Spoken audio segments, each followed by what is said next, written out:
Well, thank you very much, Kale. And I just realized that the camera for our stream is all right. completely tilted sideways. So I'm going to see if I can fix that. Why can't we sit over there? That looks like fun. There we go. All right, there we go. I think that should work. All right. Okay. All right. I think we're back. We should be good to go here on Community Comment. Apologies for the brief technical hiccup here at the start of community. I don't know if I maybe hit the cord with my foot or something and shifted the camera, but yeah, if you're listening on 95.3 WBEV, you have no idea what we're referring to. This is just for the people who watch on our YouTube on Daily Dodge TV, and when we came on, you just saw the lovely faces of our guests here on Community Comment today, who I should intro. at some point here is with the Beaver Dam Police Department. With us on Community Comment today is Lieutenant Jeremiah Johnson and School Resource Officer Matt Edwards. Thank you both so much for coming in today. Absolutely. Thank you for having us. And if you have a question for our guests here on Community Comment this morning, you can call into the show at 920-887-9595.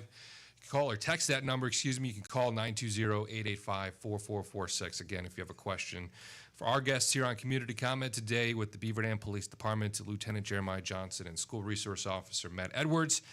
And it's a breezy, chilly Friday here as fall feels like it's right around the corner here. Just a couple of a week and a half, 2 weeks away. This is September. I don't know the exact date when it goes from summer to fall. It's like September 21st, 2nd, 3rd, someday like that. Something like that. It's one of those days, but transitioning from summer to fall essentially means that kids are heading back to school, and that has happened this past week. I have a spouse who works in the district, so that's been a part of our routine here the last couple of days, is getting back into that practice of getting up early and heading into school. And that's why we have here today Officer Matt Edwards, our special guest here, to dive into a lot of important back-to-school safety conversations. And really, I would like to kick things off with discussing, for those who are maybe new to the concept of what a school resource officer is, really what your role is, Matt, within the district, and because essentially Beaver Dam is really unique when it comes to what they have for school resource officers. They have 3 dedicated members of the police force who are assigned essentially to the elementary school, the middle school, and the high school. But what in your capacity is your role in a school resource officer? Yeah, so my position is now going on year 4. It was created 4 years ago when I started. So I work in the elementary school, so I cover 4 elementary schools. I do about half days at each school. I'll start at, we'll say, Prairie View. I was at Prairie View this morning, and then I'll probably go to Jefferson this afternoon. Basically, I'm there as a resource for the school. Safety, obviously, in mind, but also there for mentorship. Anything that the school really needs, I'm used for that. And then if the high school or middle school SRO is on vacation or out sick, I might go cover their schools to help them out with lunches or anything that's happening up there as well. But basically trying to keep the school safe, keeping the kids safe, and then being there for them as well, whether it be having questions about, anything that might come up related to police. Yeah.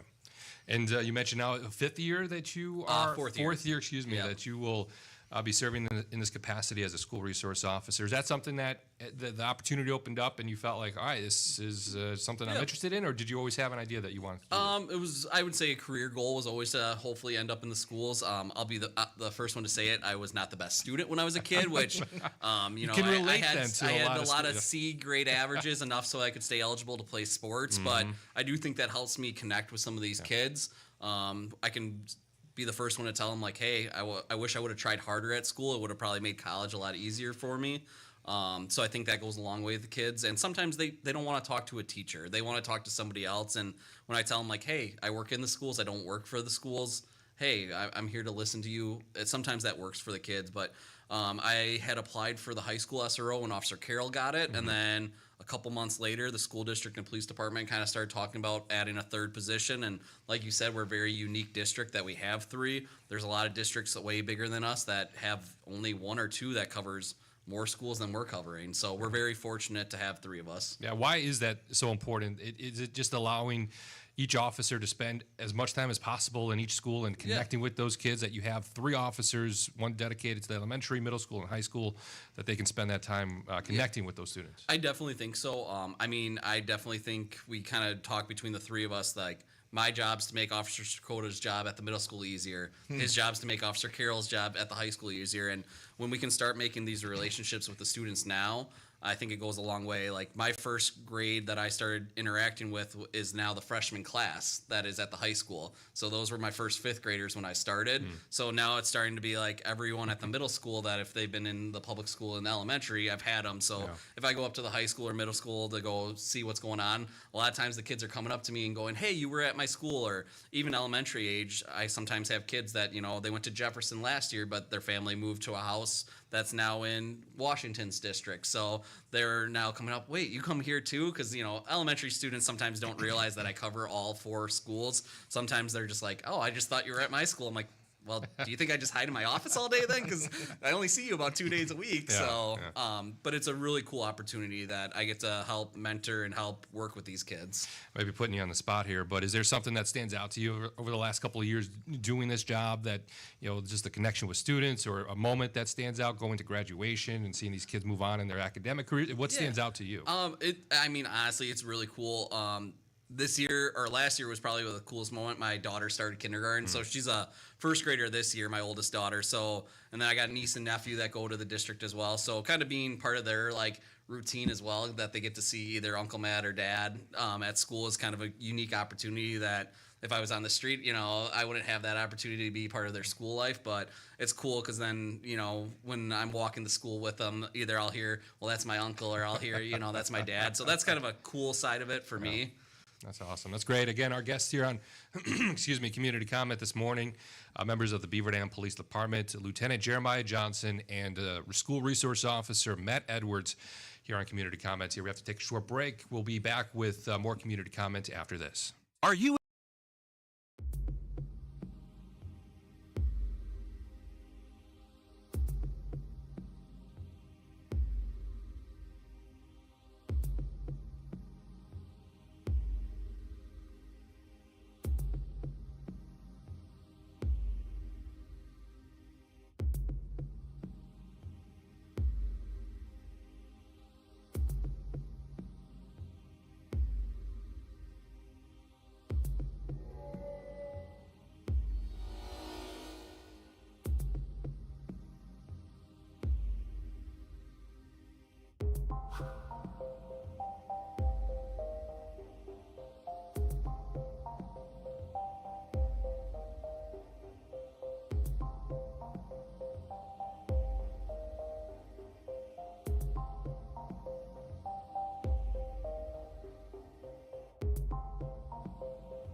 is 10:19 on 95.3 WBEV, powered by Daily Dodge. Welcome back into today's Community Comment.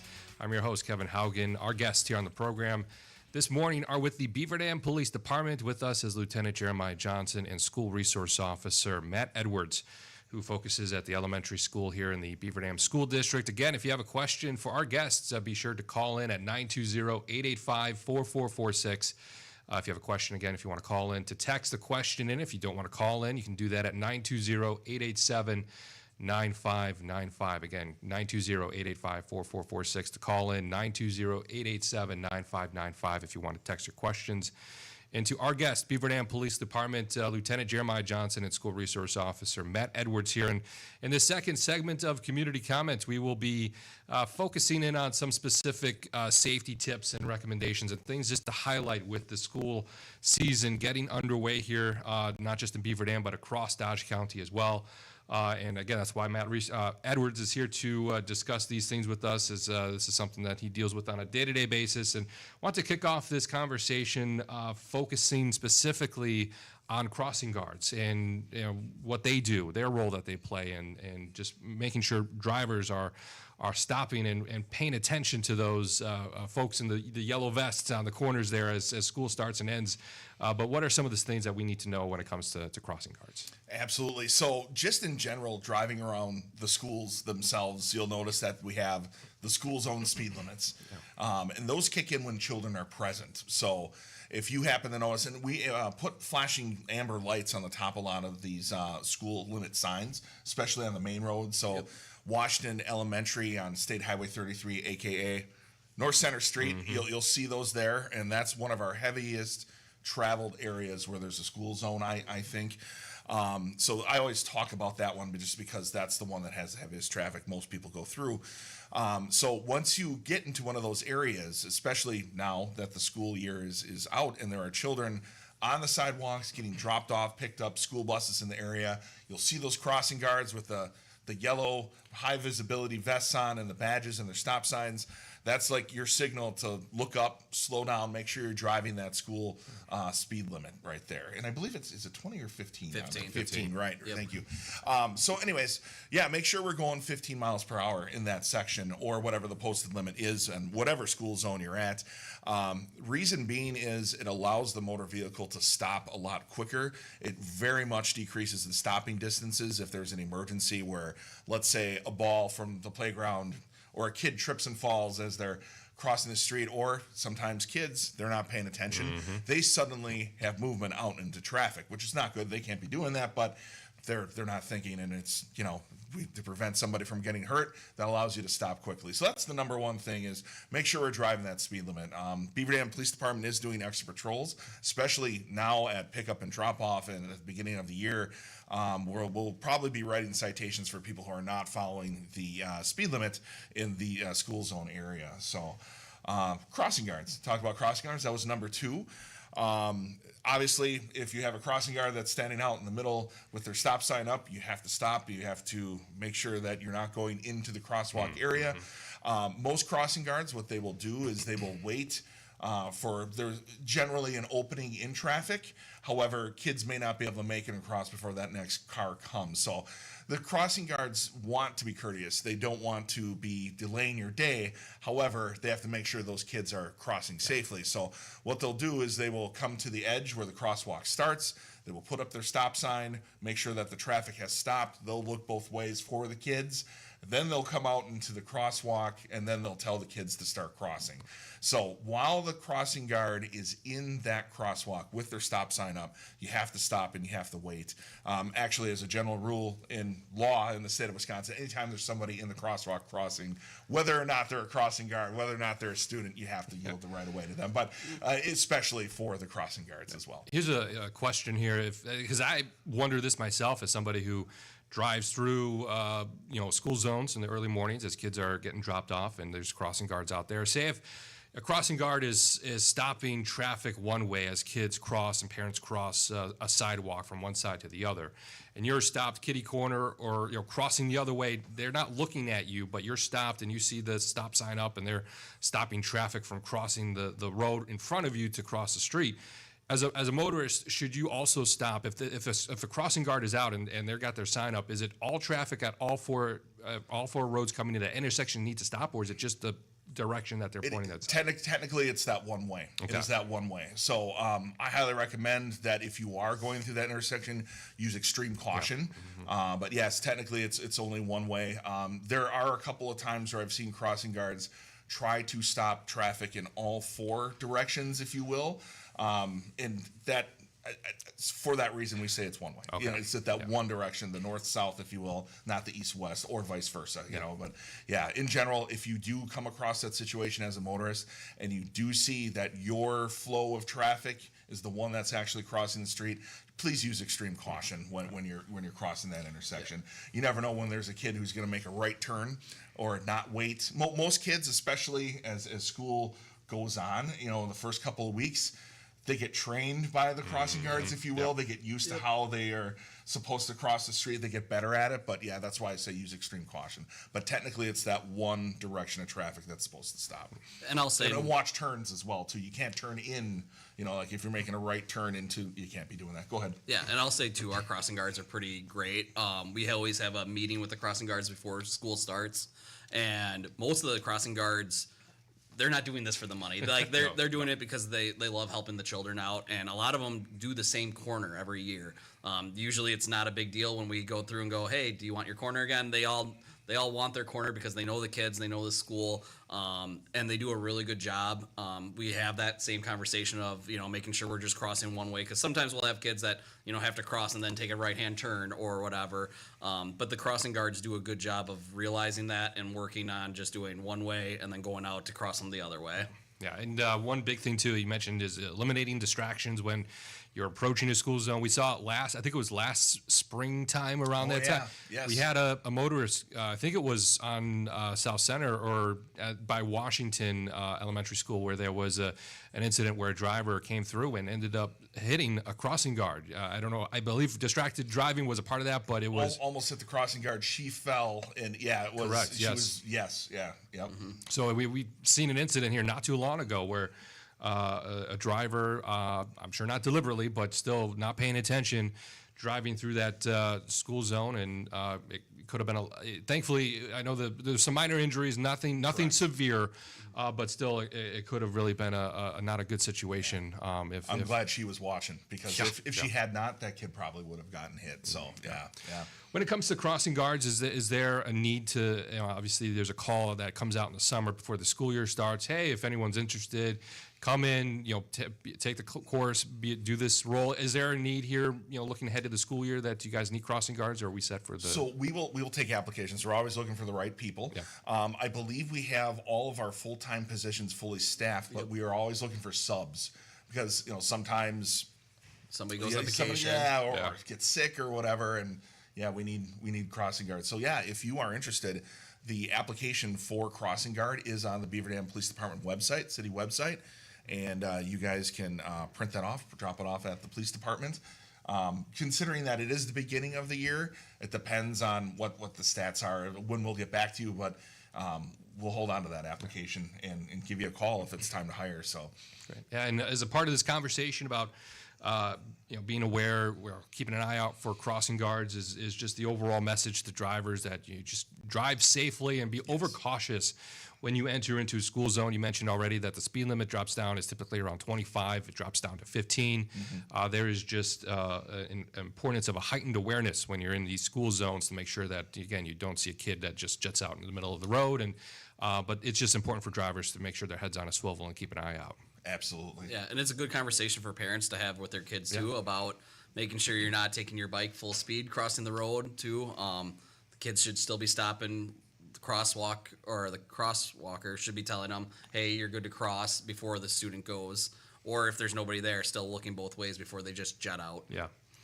It's good to talk about new drivers too. Your teenage 16, 17-year-old drivers, they have their car at high school. They're driving through a school zone, coming and going in the morning and in the afternoon as well. There's a lot of pedestrians, fellow students that are coming and going. They have to follow that speed limit as well too. So that's another good conversation to have with your high schoolers.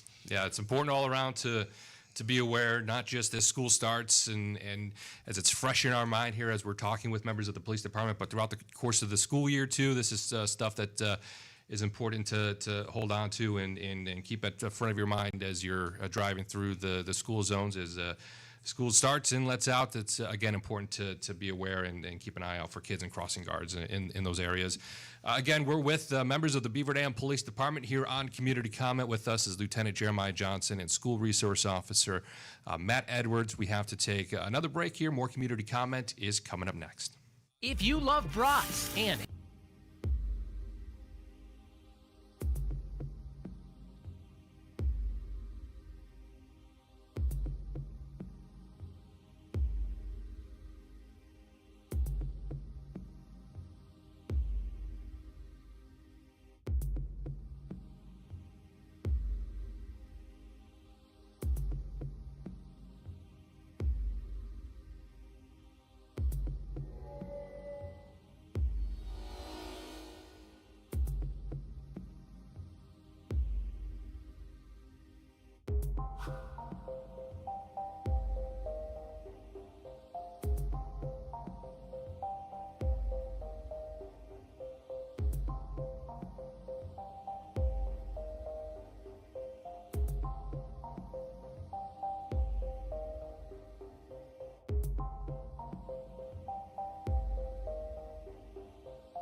Again, is Kevin Haugen.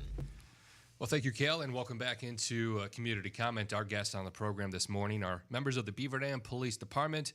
With us is Lieutenant Jeremiah Johnson and School Resource Officer Matt Edwards. Again, if you want to call in, those numbers are 920-885-4446 or text 920-887-9595 if you have a question for our guests here with the Beaver Dam Police Department, Lieutenant Jeremiah Johnson and School Resource Officer Matt Edwards. And we've been talking here on the program this morning just important safety tips and reminders for parents, students, drivers as the school district is back in operations here as the school is underway here, started this past Tuesday.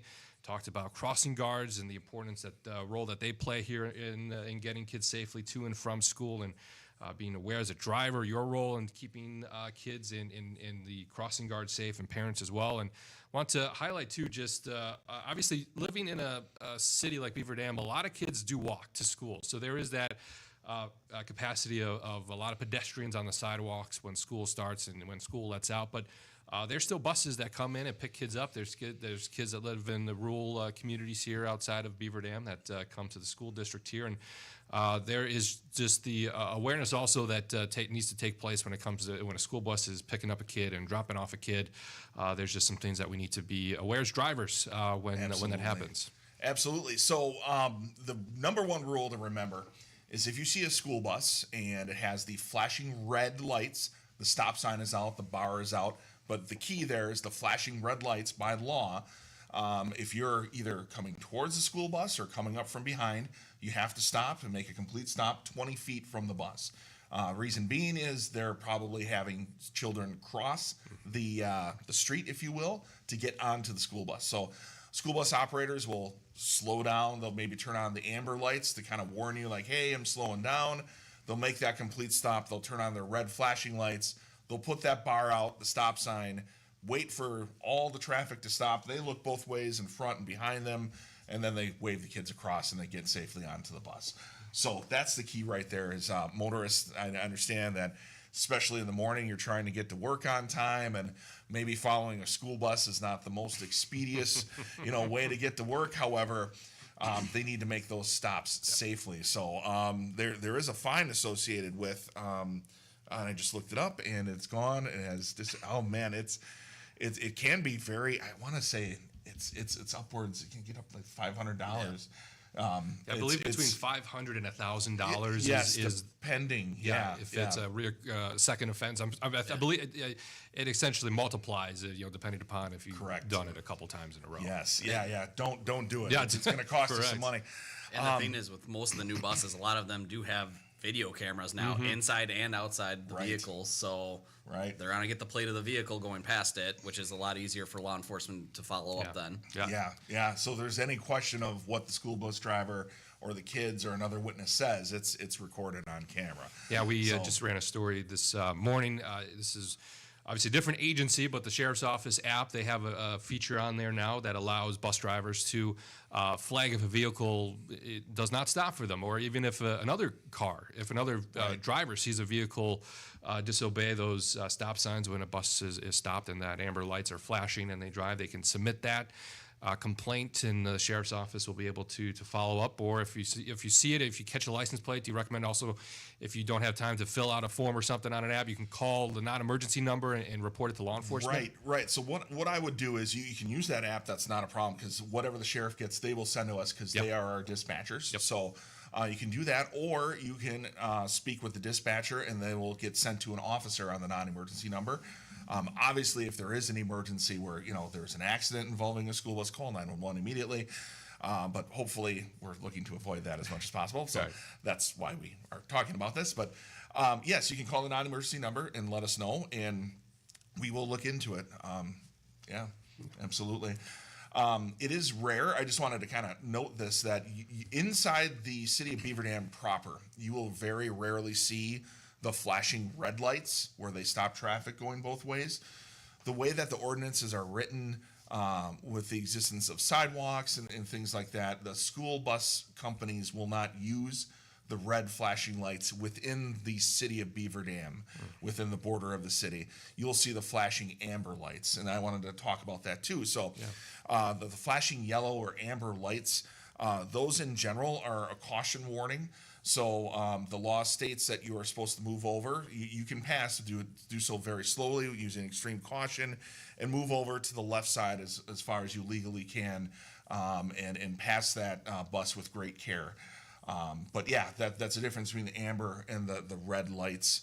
I highly do not recommend, like, if you see a bus out in the county slowing down with the amber lights on warning you that they're about to stop, that is not time to pass the school bus. Do not do that. So, but yeah, in general, if you see a bus on the side of the road, they will be loading from that side of the road. They won't be crossing students, and they'll see the amber flashing lights. So if you do pass, go slow, use extreme care, and move over to the left. So. Yeah, and again, it's both lanes of traffic. Obviously, if you're behind the school Yes. bus, you are going to be stopped. But Correct. for traffic coming the other way, and that's the most dangerous ones, because a lot of people, you know what I mean. When you're following the school bus, it's kind of top of mind because you see it coming. But like if you're approaching into the situation coming the opposite direction, that's what the one you got to be on the lookout for. Yeah, So and please stop. that can be real dangerous too if it's a kid that again, if you don't know which way they might jut out and run into the street. So safety again is very important. And Lieutenant, you mentioned there are fines associated if you break this ordinance citation, and is it demerit points too as well when it comes to? I want to say the first violations can be four. Yeah, I looked it up. I'm sorry, I looked it up in the bond book. Came in and completely. I got to write this stuff down, and that's why we have our bond books in our car, because we always know when we're. It's a lot of things police officers have to be aware about, and need some resources here to remember. Maybe this is a good time. We'll probably take it to a quick break here. This will give us the lieutenant an opportunity to look up again the exact fine, the demerit points, and see what that is tacked onto with your license. Again, our guests here on Community Comment, Beaver Dam Police Lieutenant Jeremiah Johnson and School Resource Officer Matt Edwards. When we come back again, we'll have those answers for you, exactly what those fines and demerit points look like. You're listening to Community Comment here on 95.3 WBEV, empowered by Daily Dodge. Saving money right now.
It's 10:48 on 95.3 WBEV, powered by Daily Dodge. You're listening to Community Comments. Here, our guests on the program today are Beaver Dam Police Lieutenant Jeremiah Johnson and School Resource Officer Matt Edwards here in our fourth and final segment of Community Comment. It is your last opportunity, one more time, to call into the show if you would like to ask a question. Those numbers, 920-885-4446 to call, 920-887-9595 if you want to text into the program today. And before we went to break, we wanted to give the lieutenant the opportunity to look up on his computer, do some research here, and get precise numbers when it comes to drivers who break the law when it comes to not stopping and yielding for the school bus and what those penalties entail. And Lieutenant, we were able to find and track down that information. Yes. So back in 2023, the state legislature updated the fines and the laws, et cetera, for this, extra penalties for failure to stop for a school bus. And it is $500 for that citation and 4 points off your license as well. So it's a pretty hefty fine. Yeah. And you mentioned too something interesting before we came back on, that if you're the owner of the car and you let somebody else drive it and they Correct. commit that crime, there's a culpability factor there for that owner of the vehicle as well. Absolutely, yeah. If the report is filed correctly and the police department investigates it and they find that you're not kind of cooperative with us about telling us who was driving that vehicle, you can get a ticket for $150. No points, but $150 as well if you are the owner of that car. Whether or not you were driving it, the owner of that car can be held responsible. Oh, there you go. Again, if you are the driver, though, $500 first offense. Correct. 4 demerit points, a hefty overall fine. So just don't do it. Yes, Exactly. Just don't. That's the bottom line. Yep. Just avoid. Drive careful around Yes. school buses. Correct. Absolutely. I want to pivot here a little bit and spend a few minutes talking about a important message, not only for students to hear, but for parents as well, to talk about this with their kids here as the school year is underway. And that is, if you see something, say something.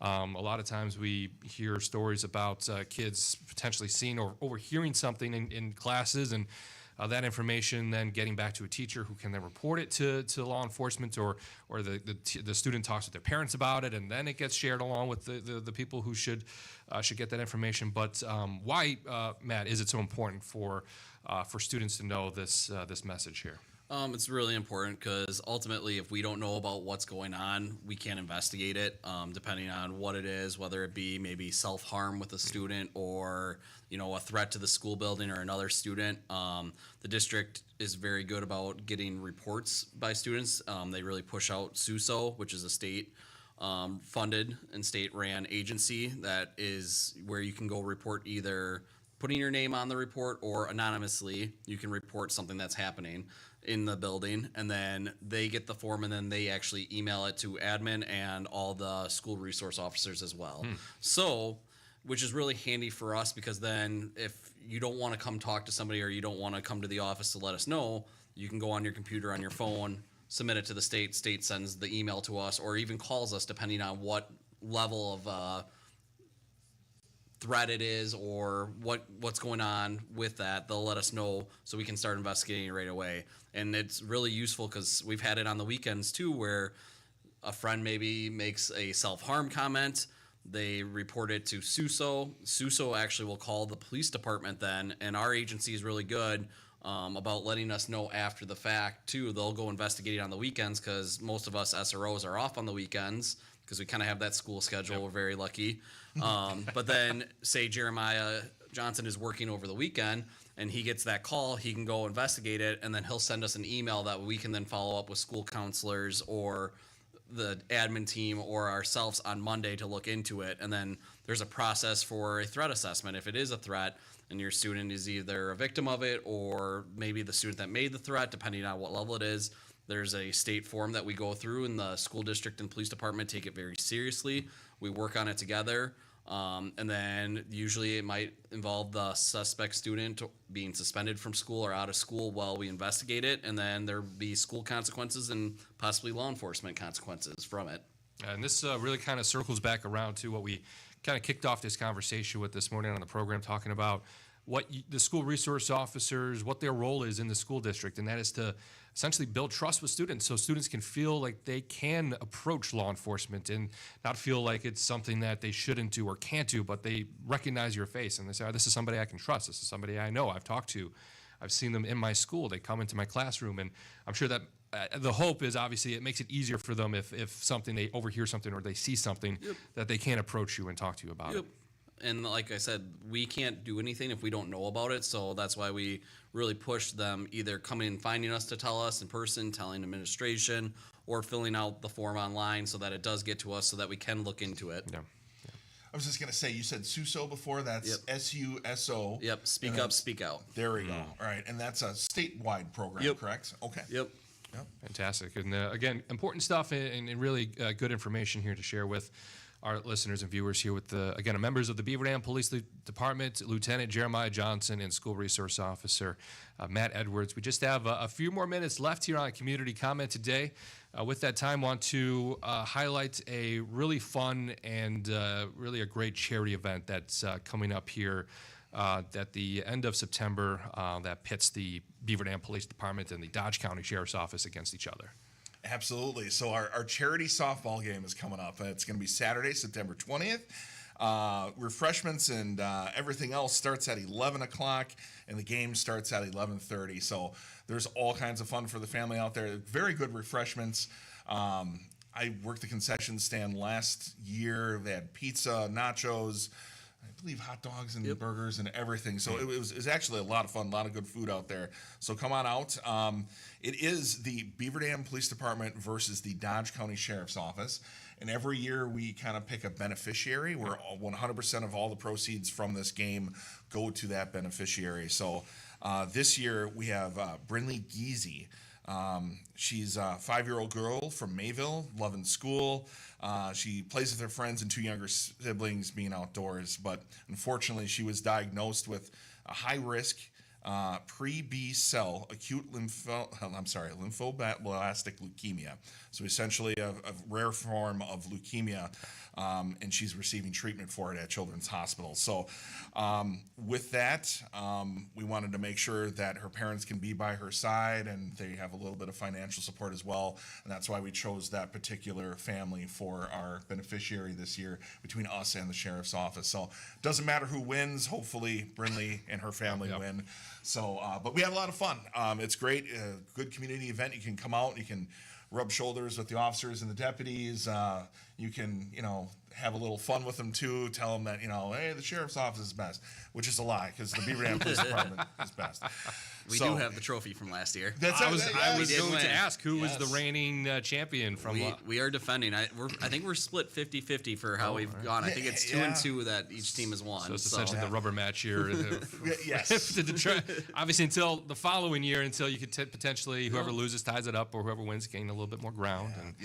Come out, enjoy the smack talk because we always we're gonna lose again this year, and then it turns out it's fun. Do you know who's umping? Who the ump is for the?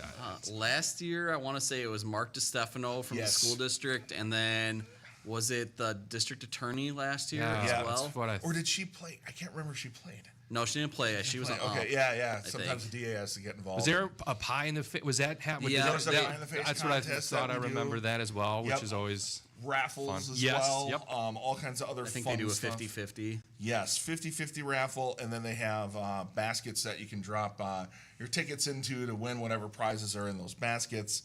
That's right, mid-inning games. So all sorts of different things like the pie in the face. They have, I think the kids get out and they can do certain things. Run the bases. They ran the bases. They did. Was it a sack race or? I think they did green light, red light. Three-legged race, and red light, green light was done. A lot of fun stuff. So we get not just the participants in the game, we get the audience and anybody in the community get involved too. And they have fun. Fantastic. Again, it's on September 20th, taking place at the Beaver Dam Athletic Fields. The Beaver Dam Police Department versus the Dodge County Sheriff's Office charity softball game. You mentioned, Lieutenant, it starts 11:30. Or is the gates open at 11:30? So 11 o'clock, the festivities start. 11:30, the game starts. All right, so be there bright and early. Yep, at the athletic field in Beaver Dam. In Beaver Dam here, September 20th, again, for a great cause. So be sure to go out there and support that. I want to thank our guests here on Community Comment today with the Beaver Dam Police Department. We have again this morning Lieutenant Jeremiah Johnson and School Resource Officer Matt Edwards. Thank you both so much for coming on the program today. Thank you.